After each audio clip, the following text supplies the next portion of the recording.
I think of myself as more of an average person. I'm not the tallest. I'm not the fastest. I'm not the smartest. I'm not the most agile. I'm not the person who's going to blow your socks off with an incredible genius that's just going to sell whatever you have. That's not what happens. I don't have some kind of magic. I get affected by things just as much as anybody else, maybe even more so. I'm actually very thin-skinned when it comes to rejection. It hurts me very much. I've never believed that you should just let it go. I mean, there's a place to let it go for sure, but in that moment, I'm still affected by that. It's okay to feel it. It's okay to let that affect you. It's not okay to let it own you.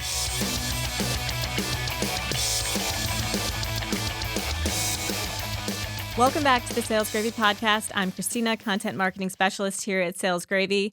I work with JBJ, and I'll be your host this week as we dive deeper into how he got into sales in the first place, how he built up his confidence, his favorite part of the fanatical prospecting playbook, and some of the funniest things that happened to him in the field. So you do have a background in sales. You went into sales, and how did that come about? Beyond the fact that you had 18 years of basically personal instruction from one of the best sales trainers in the world. Um, it's to comment on that a little bit. It is interesting that, people misunderstand that for the first 18 years, I was super interested. I think it's sort of a projection to a degree that, well, you must have been so interested in what your father was doing, but I don't know if anybody grew up normally. Like, did you really love what your dad or mom did for a living and like idolize it and then soak it all in? There's a lot of people who don't. We just don't pay attention. I always wasn't paying attention. My dad was a librarian. I became an English Okay, major. that's fair enough. But I didn't grow up thinking, I want to be an astronaut, I want to be a baseball player, and I want to be a salesperson.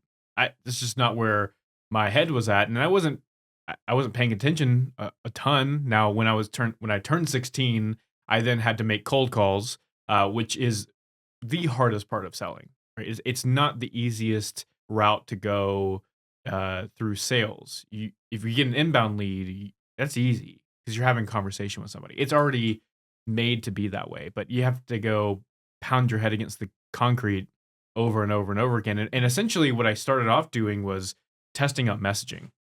So what I was doing is I would take messages that Jeb wrote, and he would hand me a list of 100 people, and I would cold call them on Saturday, or not Saturday, but like a Friday afternoon or like after practice or when I got off school. And sometimes on Saturdays, I come in here and have to watch him film content for what was then Sales Gravy University, but it wasn't exactly what it looks like today.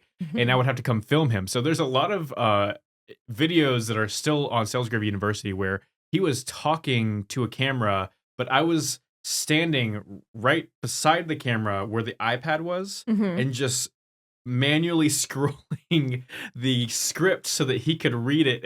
And he would get so mad at me because I would get too fast or get too slow. Were you then replaced by a robot? I was replaced by a robot. I was replaced by an automated. Well, we got David in our studio who replaced my one job. And so, through that process, I wasn't really interested in getting into sales, and I went to school and I had this sort of vague idea that I would become an English teacher. So I went to the English department and then realized that I didn't want to do that for the rest of my life and teach. I think I saw some numbers about what teachers make, and no, I respect teachers. I think that they're incredible people, but it wasn't for me.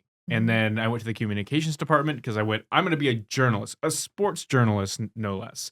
And that lasted one speech class, and I just sort of didn't really fall in love with that subject. Those odds are pretty low too. I gotta tell you, as a journalist at Major too. I think I calculated somewhere in my mind. I went, yeah, I'm not really going to make this. I didn't have a lot of confidence in myself. But then I went into a government class and really fell in love with political science and eventually with economics as well, and sort of thought I was on the law school path. My family has a lot of lawyers in it, and we sort of come from that line. And my grandfather is a very well-renowned lawyer and judge in this area that we're in. And so I thought I'd go to law school. Also, some calculations with an economics class was that unless you're in the top like 1% of your law school, you're going to be in X number of debt until 8 years into your career. And I just, Those that just loans are pretty hefty. didn't really appeal to me. And so I ended up taking an internship halfway through school with a marketing department for a continuous care retirement facility. I think I've told the story a couple of times, like on stage, but it's always fun to revisit it. And this was the first continuous care retirement facility in Northeast Georgia. It was on the campus of the school that I went to, and I was moving marketing material collateral from the back, office to the front of the office, and then to the back office, and then to the front of the office, and then filing some things on a Google sheet or on an Excel sheet. And I did that for a while, and I I had to help them fill up these events. This facility required someone to have $1.5 million in net wealth, or in net worth. They would essentially sell their homes and all their property, and this was the final decision that they made before they moved on to the next thing, which is death. I didn't know a good way to say that. Good, good. You It- euphemized it nicely. yeah, Yes. the death. So it was the last big decision they would make, other than maybe final care. And so this campus was set up so that they would literally go from a house or an apartment to skilled nursing, and then into higher level nursing, and then into final care, Mhm. and they would never have to leave campus except for major medical reasons. And so we had to fill up these lunch and learns, which were like 40 to 50 people or so, and they would give a presentation, do a slide deck, and try and sell spots to this. Timeshares for the elderly. It's not time necessarily timeshares, because they have all the time, but yes, it's real estate. Hmm. So you're selling real estate, and I I was noticing that they were having a lot of trouble filling up these lunch and learns. I mean, it was Rome, Georgia, so which is not a very big town. It's smaller than where we are right now. It's beautiful, but it's not necessarily the ideal place that people would go to, like Nashville, or even go to Asheville, or go to Chattanooga. It was sort of that in between place. And so what we would do is we would bring people from Atlanta, and I noticed we were only getting like 12 or 13 people at a time, and they were having hard time closing those deals because there's just so few opportunities of people who are really interested in this. So I got a sheet in the Google Excel doc, or the Google Excel doc. I'm just mixing it all up, but the Google sheet or the Excel doc or whatever it was, and they had all their emails and all their phone numbers, and of course, through osmosis, I assume, because I wasn't paying attention very much, I went, "Oh, fanatical prospecting. I should just call these people. Just call them." And I was, I don't know, 20 years old, no fear. I talked to somebody on a podcast a few days ago, and they were talking about how it's almost harder for people to prospect later on in their careers. I think maybe we were talking about this as well in our marketing meeting, but it's harder to prospect later on in your career because you've been hit a few times, so you have more of a knee-jerk reaction. It still hurts emotionally. You know what's coming potentially. Mm. When I was 20 years old, I had no idea. So I just started calling. I was just picking up the phone, calling. I would call 100 people in the morning and 100 people in the afternoon. And I filled up every single lunch and learn for 4 months. Ended Wow. up being directly responsible for about $5 million in real estate sales. And I got a Starbucks gift card as a commission check, 25 bucks. And I think that was the moment where I went, that was really fun, but this gift card didn't really make sense. I should have been compensated more. It wasn't the kind of compensation that you were expecting for the job that you had done. It was not a proper ROI. Right. And then to top it off, fanatical prospectors aren't really in it for the attaboy, are they? And I wasn't. And it was nice to be recognized. It certainly was. But I in no blame to those people. I didn't get hired to be a salesperson. So, it was sort of just one of those situations where I went, I spent a lot of time doing this, and it clearly made an ROI, but I didn't have an ROI. Hmm. Other than my boss there eventually moved me into sort of a corner of, I was like in the closet in the back office. And after that, I sort of said, you know what, I'm going to go find another job. So that happened, and it piqued my interest. I said, I think sales might be a thing for me. I wasn't a fully fledged idea yet, everyone that was in my home, my college roommates, were all getting internships. They were very bright people. I somehow surrounded myself with really intelligent and ambitious men that I don't know how I got there. I spent every day trying to figure out if I even belonged in this group. One of them is getting a PhD from the University of Pennsylvania in frog eye genetics, and is also studying the Amazon rainforest and diseases and how to prevent these frogs from going extinct. Uh, He's doing something crazy. I don't even know what. I think frogs are cool, but I don't want to touch them. And the other one in my house is a very successful political worker. He sort of goes between campaigns, and he works for the government in local areas, and he's very successful at what he does. And so I thought, oh my god, I need to get an internship.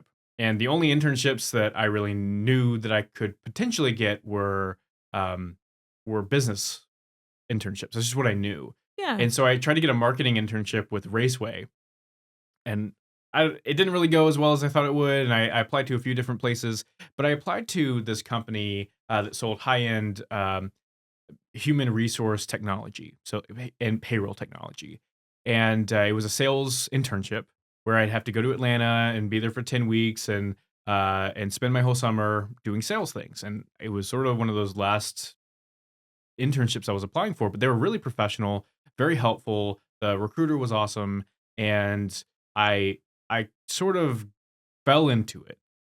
They knew who my father was, which helped, and I will certainly own up to that. That I Hmm. wasn't like I probably wasn't the star in terms of interviews. I don't like to think that of myself. That I like to think that I earned it, but there was also a little bit of help. And when I got there, it just kicked in. I was like, I'm going to be the number one person. Like I have to prove that I am every bit as worthy of being in this place, even though my name is the same as someone who has so much experience in the sales world.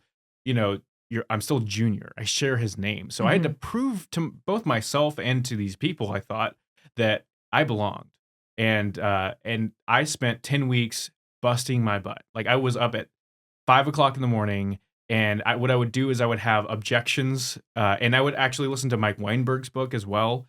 Love his content, Anthony Iannarino's books, and I would put it on audiobook, and I would listen to it on the way to work, and then I would practice cold calls with myself. My job was to cold call, CMOs and CFOs and CHROs of these businesses in the Atlanta area, these bigger organizations, and I'm 21 at the time.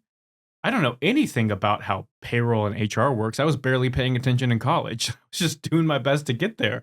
And So what do you do when you don't know anything about the industry? I picked up the phone and called people, just talk to them. And look, I have some crazy stories from that time period, but I would learn from my other salespeople. I'd listen to their conversations. Like I would randomly call one of my reps, and I was just setting appointments for them. I would call them in the middle of the day if I was driving around, and I would like role play with them. I would call them like I was trying to call somebody, and they would.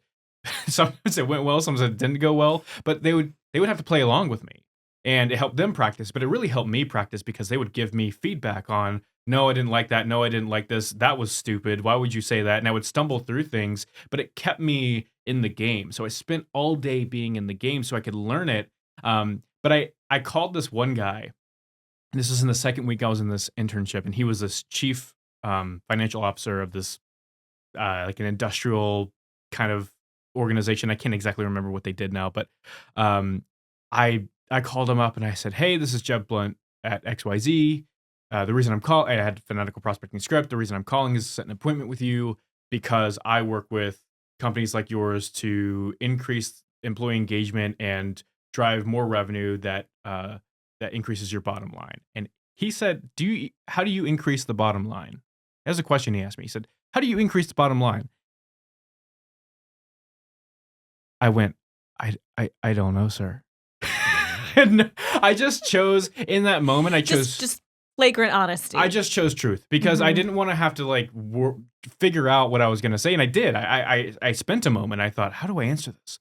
And I was going to say some bullshit line that I learned from the marketing department that I didn't understand. It's not bullshit Hmm. because they made it. I just didn't understand it. And he said, "You have no idea what you're talking about. you're not going to do very well in this industry. I suggest you get another job." And he hung up the phone. And that was hard. I mean, I was 21. I was like, "Oh my God, I'm never going to make it in this. I got to go do something else." Well, and I think I've heard you say that you and Jeb don't really believe in that phrase, water off a duck's back. Yeah, no doubt.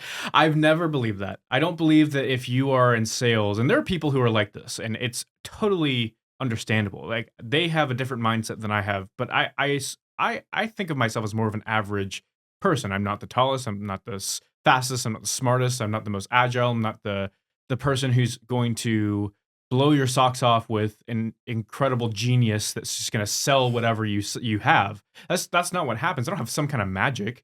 And so I get affected by things just as much as anybody else, maybe even more so. I'm actually very thin-skinned when it comes to rejection. It hurts me very much. So I've never believed that you should just let it go. I don't know how to let it go. I mean, there's a place to let it go for sure, but in that moment, I'm still affected by that. And so, one of the strategies that I've always employed is that it's okay to feel it. It's okay to let that affect you. It's not okay to let it own you. And it will. There are days where it owns you. There's days fanatical prospecting, right? If you're thinking about from a young person in a sales role, even to those people who are well off into their career, there are days where you get that "f you, go kick rocks."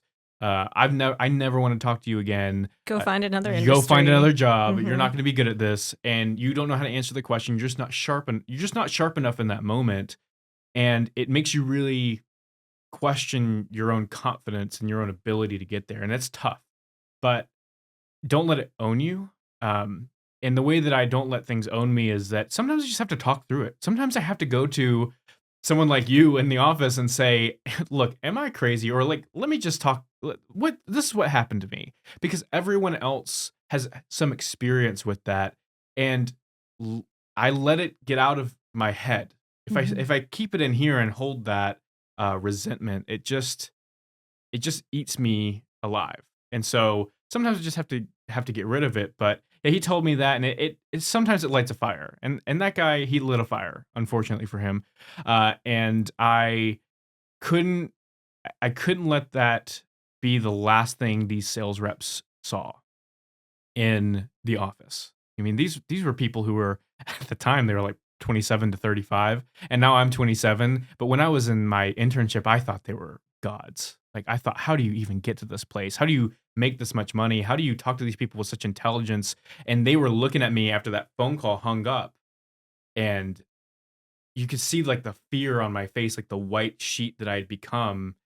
I could feel it myself. I was shaking, and I remembered some of what my father had taught me in the first 18 years of my life, which was get back on the horse. I have fallen. Jeb and I have ridden horses most of our entire life. Maybe people know that, maybe they don't know that. Um, but I have fallen off quite a few horses. And the thing is, get back up on the horse is 100% true because in horse riding, if you don't get back on that horse, you might never get back up. Mm. It's so it hurts so much, it's so scary, it's a long way down. If you get back on that horse, you will overcome that fear so much more quickly, so I picked up the phone immediately and just started dialing again. And I think I set a couple of appointments that day, I probably didn't set more than 1 or 2, and I came in the next day, and I came in the next day, and came in the next day, and I just kept getting better and learning the language, and, it was a 10-week internship, so 9 weeks in, this guy was still on my list, still on the prospecting list, he didn't leave, and I called him, and I had a better script, and I had a better understanding. They'd let me run a few meetings, within those 9 weeks, and I was able to command a bit more of the value proposition of this business and how it helped the people I was calling, and How it actually raised the bottom line. how it actually raised the bottom line, those kinds of things, and it just took some time, and, he actually booked an appointment with me. He had no idea who I was. Didn't remember you at He all. didn't remember me at all. He didn't remember me at all, and if I had to tell a young sales rep, uh, and even myself, I'm gonna tell myself this right now, is that when you have those interactions with people, they don't know. They don't know who you are. It's not about you. Whenever you get a rejection, whenever you have that sort of friction in your professional world, it is not about you. It is 100% about the person, their day, who talked to them last, what they've got going on in their own business life, if they've got a million emails and you picked the wrong time to call them. Like, there's so many variables that impact, and you know this because as a human being, like, I am not the nicest person at 2 p.m., but I can be the nicest person at 2:15. It just changes so much, and you know this because you work with me. And so Such a mercurial coworker. you have to make sure that you're aware of the I I think you need to be aware of the fact that you're not the center of the universe, and that sometimes is hard. That sometimes people are mean, and it's not because of you, and it's not because you don't matter. It's just Mhm. because to them they're the center of that world, and you interrupted them the same way as if a insurance agent calls you out of the blue on a Saturday to talk to you about insurance, and you kind of just blow them off and hang up on them. It's the same process. You are flipping the script. Well, I think that sounds a lot like some of the fanatical prospecting principles about like the three things that you can control. And one of those things is not other people. And I hear you talking about how there isn't a magic to this. There is a philosophy, there's a science, there's a way that you do it. You get back up, you make one more call, you eat the frog. What's your favorite part of that whole fanatical prospecting playbook? You know, well, my favorite part is the win. My favorite part is when someone says yes, and it doesn't matter where. I get most satisfaction out of a phone call because it is so immediate. And I've been on calls, and I'm just for better or for worse, a very authentic. I'm gonna throw that word out there. I react authentically. And when I've had people on the phone that said yes to a meeting, I have literally said, "Oh my god, that's incredible. I can't believe you said yes." And it makes them laugh because it's funny. Like, it's like, "Oh, okay, yeah, we're in a conversation together. Like, I didn't know that I was gonna commit to this today either." And so my favorite part of the fanatical prospecting process, I mean, the process itself really boils down to uh, discipline. And I think that practice is so difficult. It's the bane of every sales organization, of every sales team, of every salesperson. It's the discipline to get up and do the hard work every single day. And I am not better than anybody else. I have failed a million times, and I'll fail a million more times because discipline is difficult. But when you are really humming along, and you set your mind to it, and you spend a quarter and you're prospecting every single day. What's crazy is that the next quarter, you have never had a better business time in your life.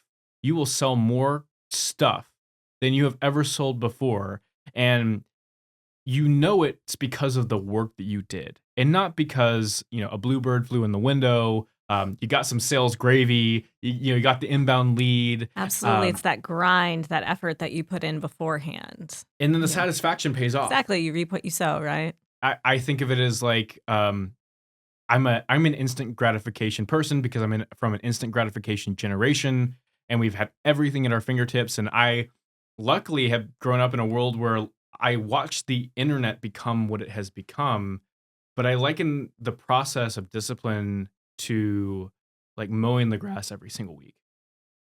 Yeah, mowing the grass in the moment isn't your most fun thing, but you do get a result immediately, which is the grass is cut and it looks cut, and you can see the work that you've done.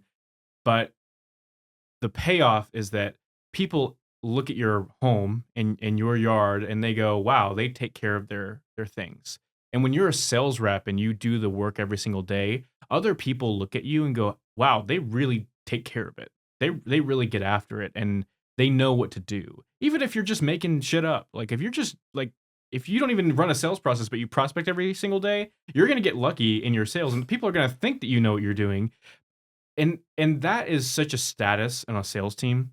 Like, I had a guy on a sales team that I was most recently on, and this was a bigger team. It was like 13 or so folks, and I don't even know what he did, but he could beat me. It's seemingly without trying, and I would beat him. but it took every ounce of energy in me every single month to beat him in terms of quota. And I just looked up to that person. And it's because he took care of his yard. He prospected every single day without fail. It wasn't as intense as what I was doing because he was 15, 20 years into his career, but he didn't stop. And all of the people that I crushed on that team that weren't him, they took their foot off the gas. They stopped prospecting. They waited for the bluebird to come in the window. They waited for the customer to give them a referral. And so what I love most about the fanatical prospecting process is that those who take care of their business and that discipline every single day are people that I look up to. And I want that for myself as well. So when I go and do that, it's the most satisfying thing because 3 months later, the 90-day rule in fanatical prospecting, when I get to that place where the pipeline is full, I'm so proud of myself. Like I've never been happier with the career that I've had than when I had a full pipeline and I could look at my boss and say, "Hey, I'm not coming to that team meeting tomorrow because I'm selling. I'm sorry, I have a meeting to go to." And my boss would go, "Great. I don't need you there." And that's fun. That's a fun place to be. That's a great feeling to know that you have done everything that you need to do. And I think it sounds like it's a great feeling to be that self-reliant within fanatical prospecting Yeah. too, because you don't rely on anyone else. Granted, other people are saying yes or no, those potential clients, but you're the one who's out there doing the grind, making the calls, making sure that your pipeline is full. The pipe's life. Pipe is life. Pipe is life. Pipe is life. Pipe is life. Yes. I Thank you for bringing that to our marketing team. It's our mantra, and we say it every morning like a gong. Pipe is life. Pipe's life. Okay. But the biggest indicator for me that I was doing the right things really came down to it was adoration because other people are jealous of that. It's weird. You don't feel like you feel like you're moving in mud because it's such a grind. I mean, it's never easy. Fanatical prospecting sucks. Like I'm gonna say it. I may be corrected later on, but I'm gonna say it here on this podcast that it sucks because it's hard work, but it's so great because it pays off so well, and you just can hang your hat on. You know what? I woke up this morning and I did something that was harder than anything else, and it was the 1% that does this, and I'm part of that 1%. You get to hang your hat on the fact that you put in the effort, you did the grind, your own merits. It's nobody else. It's really kind of a pull yourself up by your bootstraps Yeah. kind of philosophy. And it doesn't necessarily suck. It's just that there are parts of it that aren't the most fun. Yeah, I'm sure, however, when you get to the end of it and you have 90 days and a completely full pipeline, and then you are cash and commission checks, I'm sure that part is fun. You said your favorite part is the yes. Yeah. And that's the win. And I agree with you. It's when I was doing this in my career outside of sales gravy, uh the the one thing I took ownership of was that it was my business. Like no matter what I'm selling, it's my business. I am personally representing numero uno. Yeah, if I want to serve people well, I better go about it well. If I'm gonna promise things, I'm gonna follow through on those promises. If I'm gonna win and make money in my business, well, I better do the hard work every single day to earn that money. And when you take ownership of what you're doing, it does become hang your hat up because you were independent, doing your job for yourself. And in a lot of organizations, there's you have to figure out your why and what you're doing it for. And for me, in that moment where I was in my life, early on in my career as a younger salesperson, is that my why was I want I want to be the person in this field that people come to because I'm an expert and I have to earn that status.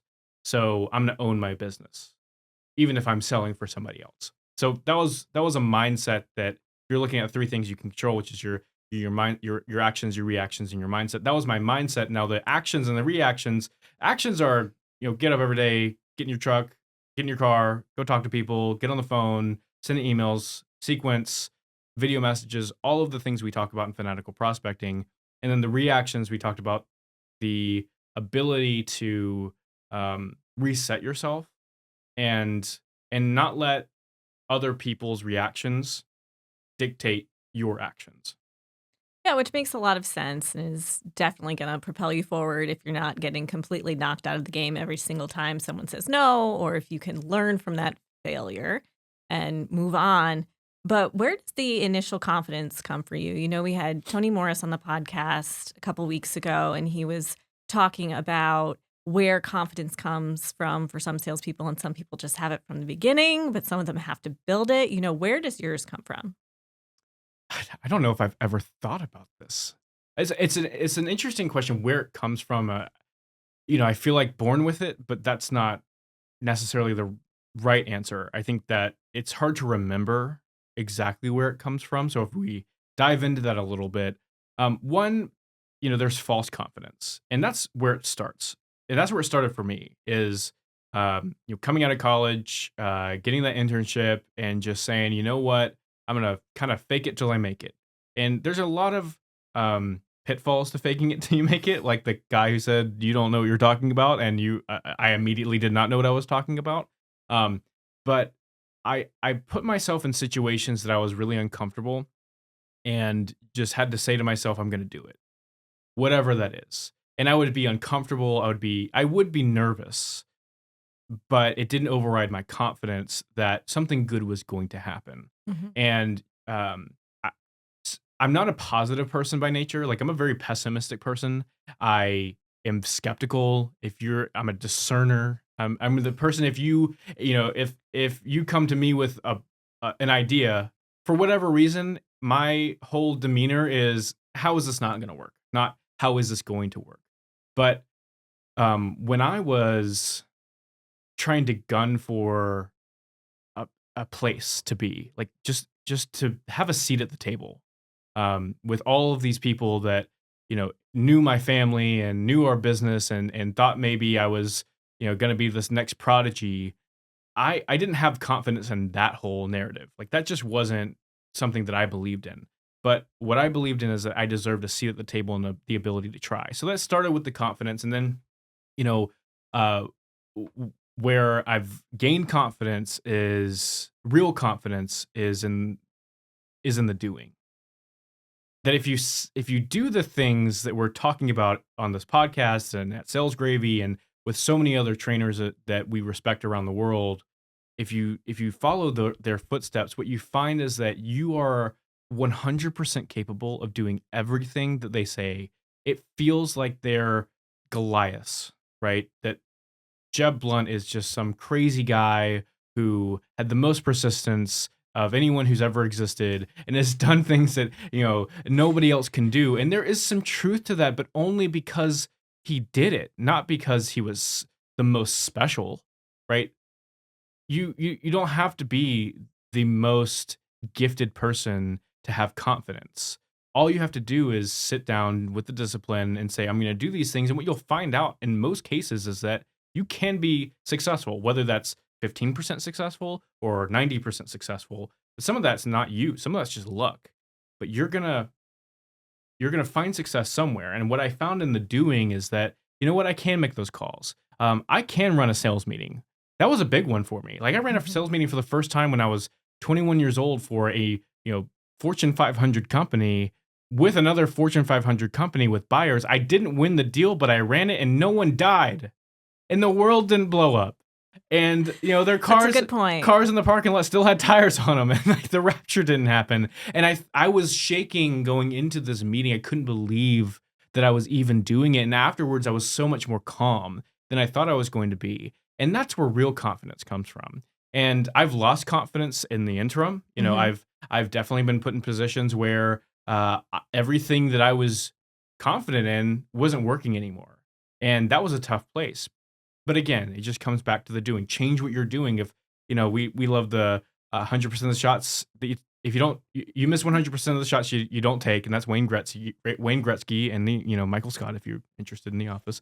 But if you're missing 100% of your shots that you do take, well, change course. And Yeah, so that's an issue. when I changed course a few times, you gain that confidence back. You'll ebb and flow, and there's a reason there's midlife crises. Like not everyone has confidence at all moments, but where it comes from for me is that when I see that I've done something and I can be proud of it, I can do it again, and I can do it again, and I can do it again.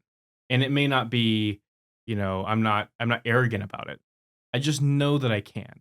Yeah, there's a huge difference between being arrogant and confident, and that confidence is built off of knowing that you can do something and that you didn't die and that the world didn't end. I mentioned before I was a journalism major, just like you were for a hot minute, and I ran the copy desk at my college newspaper, and I rose pretty quickly, sometimes a little bit on the fake it till you make it. But I remember running my first copy desk meeting and teaching all of these little copy desk minions, what it was they were going to do to write better headlines. And I do remember shaking a bit with the box of bagels and cream cheese that I was obliged to provide. But then afterward, it was like, whew, wow, that happened. And I remember looking up at Goliath in the newsroom, the EIC when I was there.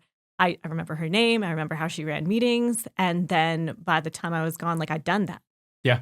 and it's crazy to think about those things and how I move forward. And of course, there were rejections and there were issues and there were missteps along the way, but you keep going. And I think that's so great about what you said about sometimes there's a little luck, but it's not so much the luck. If you're going to be, what Jeb calls the elite athletes of the business world, then you have to spend all of those hours putting in the time.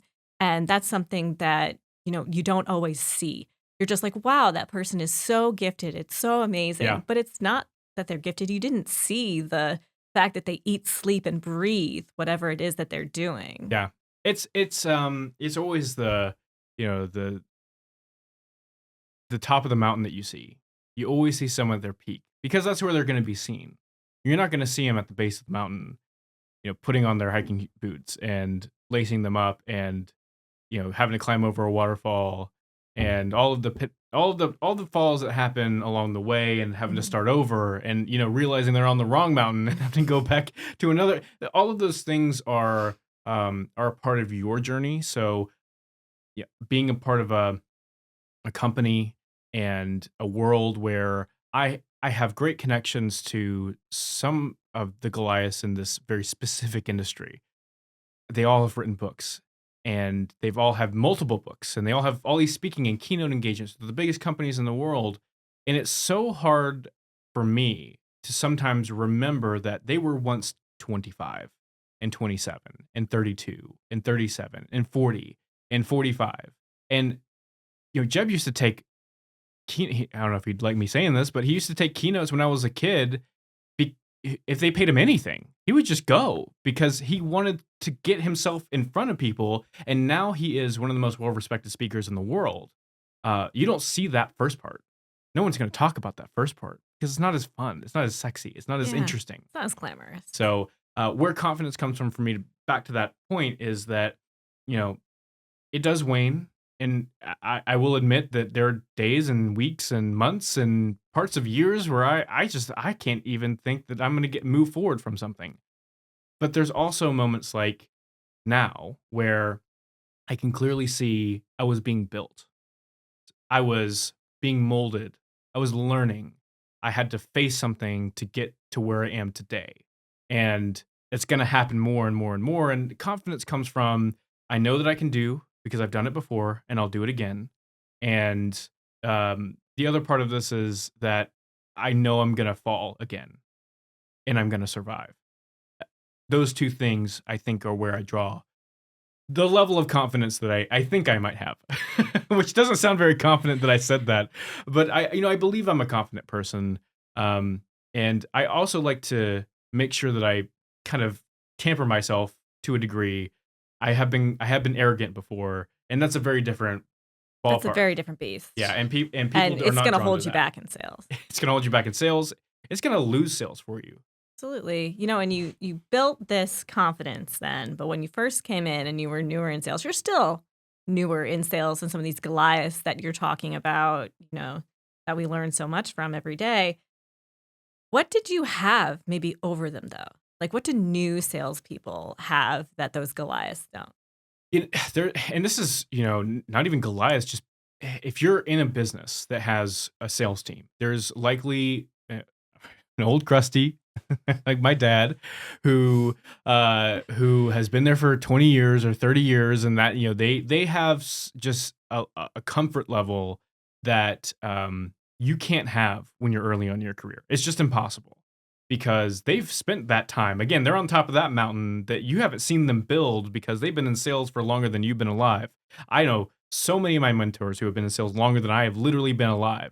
And so you can't look at them and say, uh, I'm gonna act like that. But what they don't have and what you have to your advantage as someone who's new on a sales team and in an industry is you don't have habits. You don't have mistakes that you fall into over and over and over again because it's comfortable. You don't have um a laurel to rest on. You have nothing.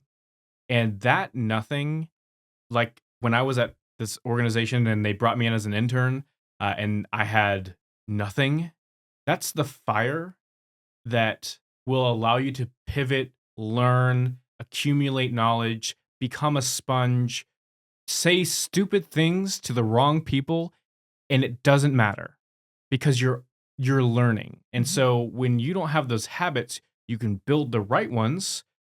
You also have the ability to earn much more than those people at the top because you're going to outwork them.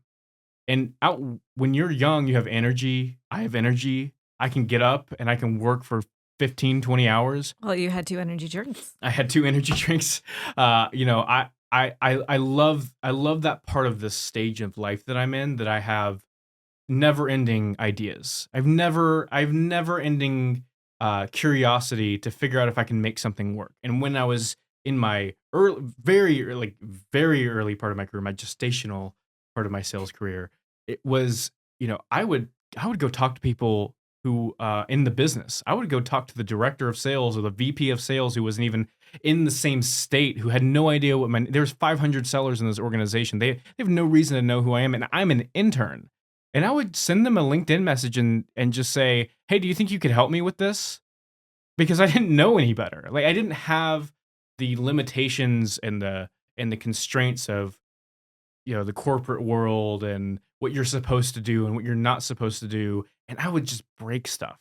Now, I'm not recommending that everyone break everything, but as a young seller, you have the ability to break and you can rebuild, and it's going to be okay.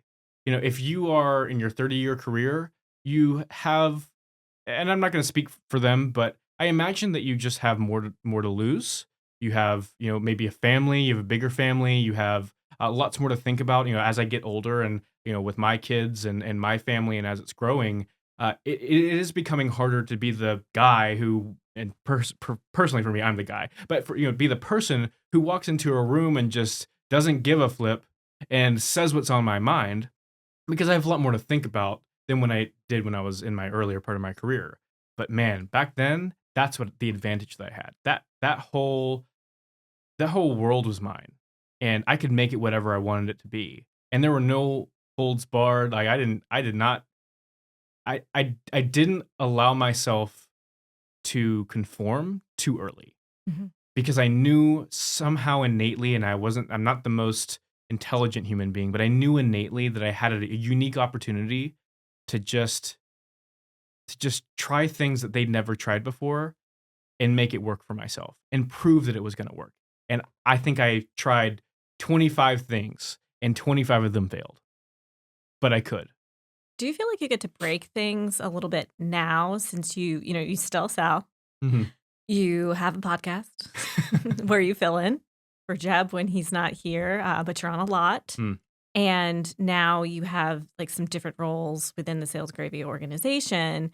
Do you feel like you get to break things now? We work together on the marketing team, and sales and marketing come together in the same phrase so often, but they're cousins. They're not exactly the same thing. They're siblings. Mm.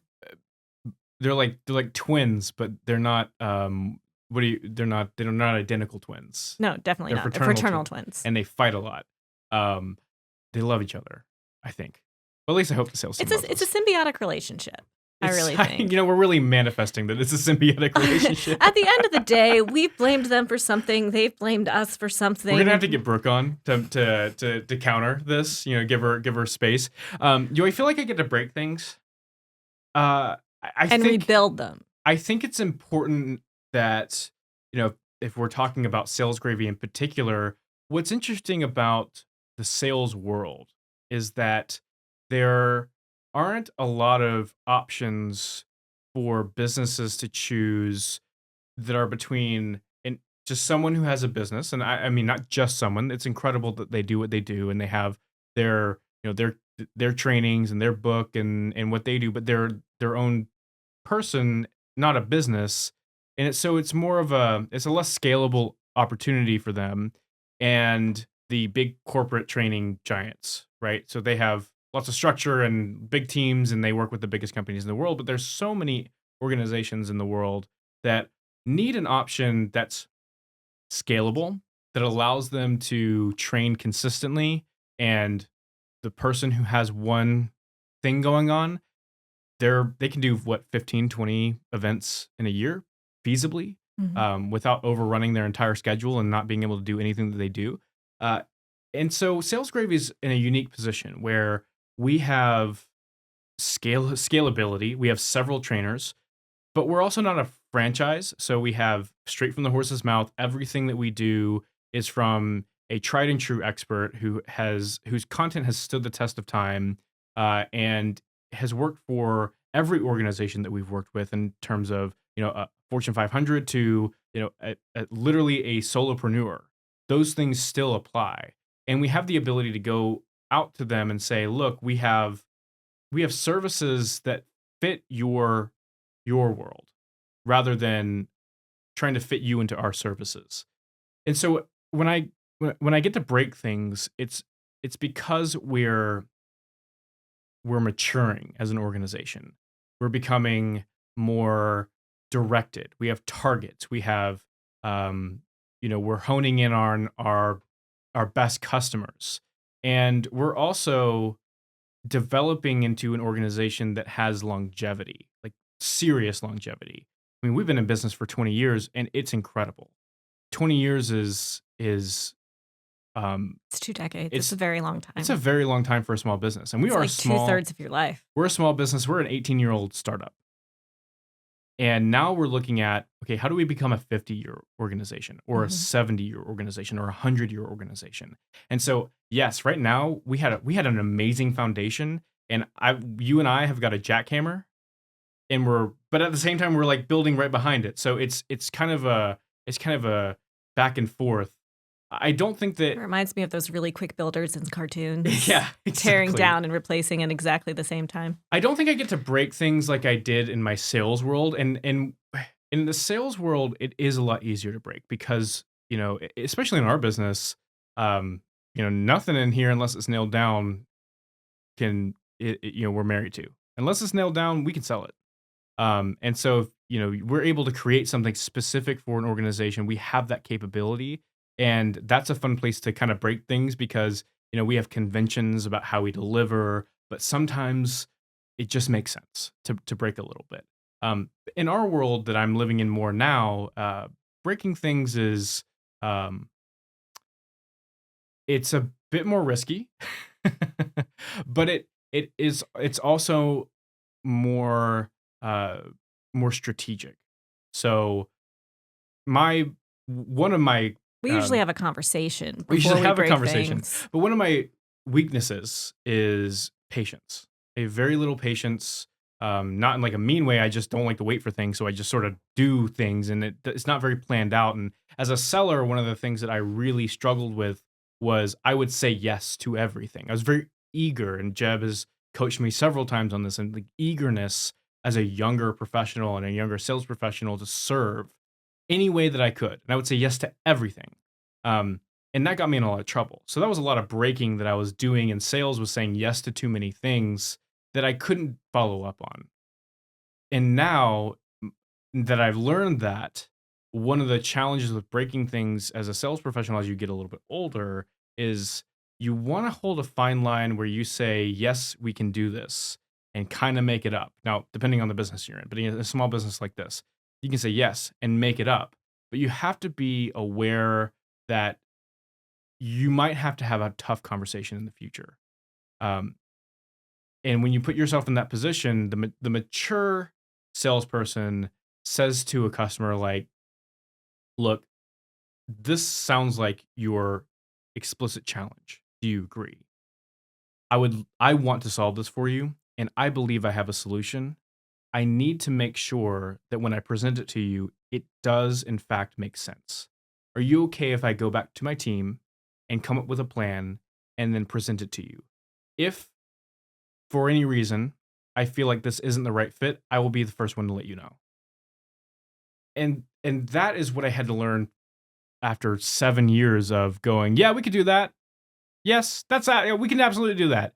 And then having to go back to them, 2 weeks later and say, hey, I lied. I'm so You sorry. didn't lie, you jumped the gun. I jumped the gun. And so you don't want to put yourself in that kind of position. Now in the role that I'm currently in, we don't say yes to we say yes to everything, but we say yes to everything within reason. And you know, that was that's a fun part of breaking, is that we're not just breaking to break it. When I was 22 years old, I would just break stuff to see if I could break it and then put it back together. Now I don't just want to see anymore. I want to make sure we're getting ROI out of it. Before we head out, just a fun one for all of your listeners when you are the host on here. Tell me one of your funniest sales stories. My funniest sales story. So I was a part of this group when I was in a field sales role, and it was a networking group, and it was held at a church. It was a big church in our area. They had several buildings that were connected all through the all throughout the campus, and our meeting was in the very back of the campus. It was at I believe it started at 7 o'clock in the morning, so it was fairly early, 7 or 7:30 in the morning. So we'd do the networking, and my business was business telecommunications. So internet services, fiber optic internet, VoIP systems, cell phones, the whole nine yards. And I noticed that in the meeting, the internet services in this very particular church were not serving us as a group very well, and I never really took the moment to talk to anybody at the church. And I went after the meeting and went, you know what? Maybe I'll find the office manager or the business manager, and I'll talk to them, see what they have to It's say, a perfect plan. see if Very it's an sound. opportunity. Nothing too terrible. And it was about 8 or 8:30, right before 9 o'clock in the morning. So I figured they might be in the office. No harm in checking. Start walking through the campus, and I didn't really understand this at the time. I wasn't paying attention to it, but they had a preschool on the campus at that time, and I walked to this door where I saw someone walk in, and it was the office building. And I opened the door, and I walked through the door, and I have this backpack on, and I'm in a little suit. I'm looking businessy, but in a suit with a backpack. And a guy stops me at the door. He goes, "Hey, what are you doing here?" Yes. I said, I'm Jeb Blount with XYZ Business, and I'm here to talk to whoever is in charge of telecommunications, whatever I said." And he said, "No, no, no. How did you get in here?" Goodness. Like, the door? And he goes, "How did you get through the door?" And I said, "I opened it." He went, "You can't get in here. There's a preschool on campus. You cannot just walk through these doors." And I went, "Oh, I'm so sorry. I didn't know." The door was open, and a woman reached around the corner and goes, "You probably need to talk to X, Y, and Z about this thing." And I went, "I'm so sorry. I'm so sorry. I'm so sorry." And she called him in the office and let him know that I was there to see whoever it was. And I ended up booking a meeting on the site. After you had After been I a scary had- preschool lurker. I had maybe been a bomb threat or something on campus, and I ended up selling that deal. And it was one of the bigger deals that I ever sold at that business. But I got it because I just walked through a door that I probably should have walked through. Well, I got to tell you, as a mom, I relate so much with this man who stopped you. I'm so excited that he did. We have a very similar story of my husband going to pick up our son at preschool before the director had met him. And he was just a strange man walking toward a group of kids. I was so nonchalantly I had all that confidence that we talked about earlier, all of that confidence. I walked into the building with all of that confidence, and I think that's the only reason that I was okay. That if I didn't have that, if I had like tried or I was nervous about walking into that building, I think that they would have kicked me out very quickly. But you can do almost anything with confidence, for good or for bad, but you can walk into any door. And I learned that lesson right there, that there is no door that I can't walk into if I just put my chest up and put my head up and walk in with a smile.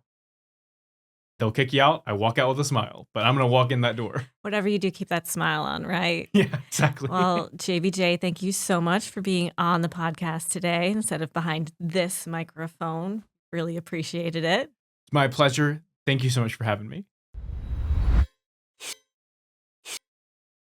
Thank you so much for watching this video. Please make sure to click like and subscribe so you never miss a single video. And if you want more sales training content, go to learn.salesgravy.com.